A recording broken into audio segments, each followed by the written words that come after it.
Isang matanda na ispatan ng aking video at aking nadaanan. Hindi ko alam kung bakit nagkakagulo. Nagtanong ako, ang sabi, pumapara daw si tatay ng tricycle upang makapunta sa terminal ng bus sa SM Lipa.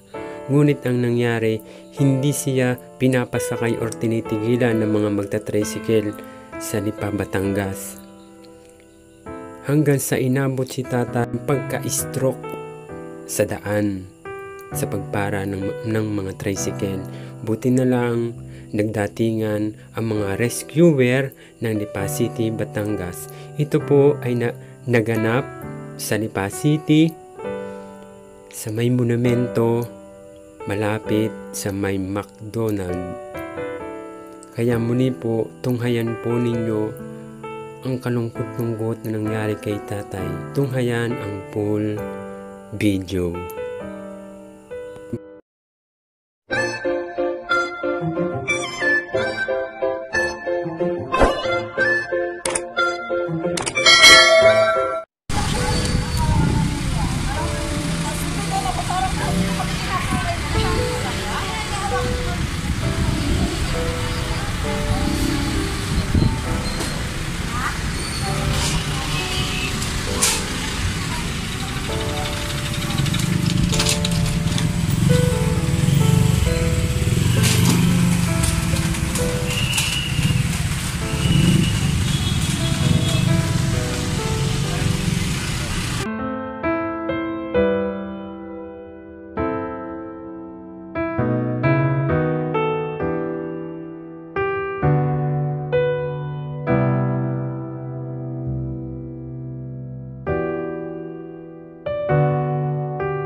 Paano po siya?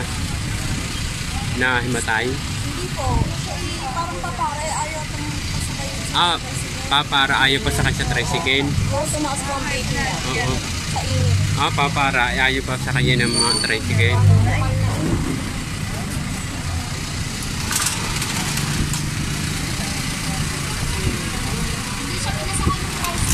Hindi po pinasakay ng tricycle? Grabe naman. Baka hindi pinasakay ng tricycle.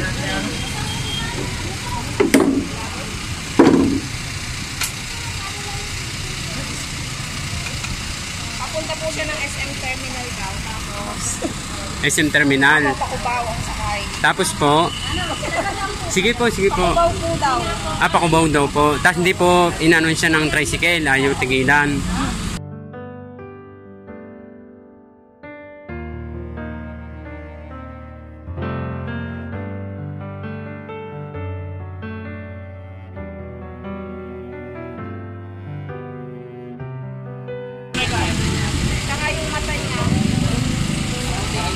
Yan po ang ating mga mababait na rescuer.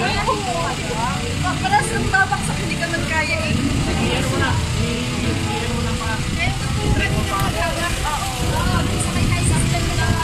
Yan po ang ating mababait na mga rescuer. Si Kuya daw po ay pumapara ng tricycle para pumunta ng terminal ng bus sa SM. Hindi daw po siya pinapasakay ng mga magta-tricycle. Kaya ito po, ang tumulong po yung mababait po nating rescuer ng Lipa, Batangas. Ay, na-stroke na.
Yan po ang ating mababait na mga rescuer. Tinulungan po si Kuya.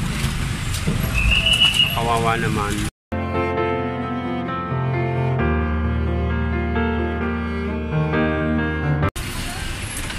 No, akat pa rin mo.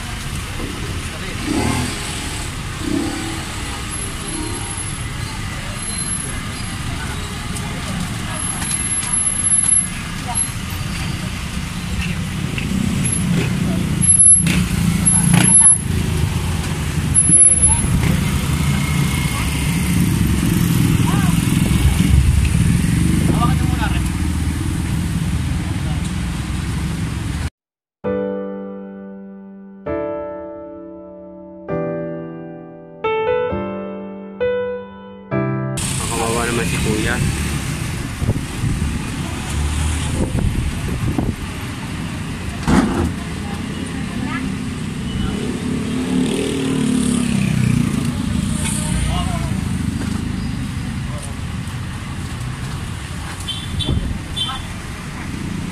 Ma'am sir, thank you po. Thank you. Salamat po sa pag-rescue po kay kuya. Sir, thank you po sir.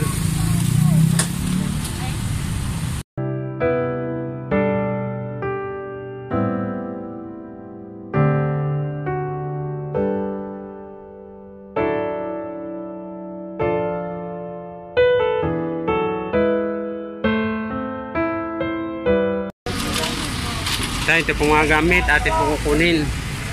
Bali ako po'y pa Batangas at ako po'y may ano doon kakanta. Ay napadaan po ako dito.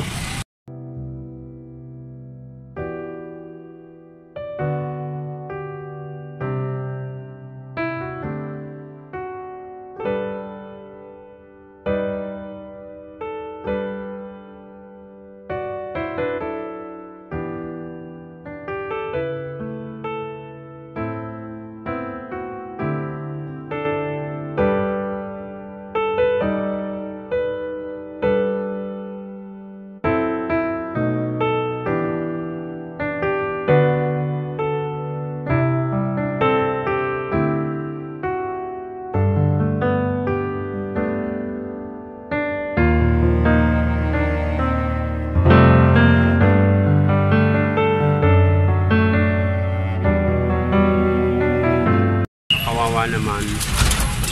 Ito po sir yung mga gamit. Sir, ito po yung mga gamit niya.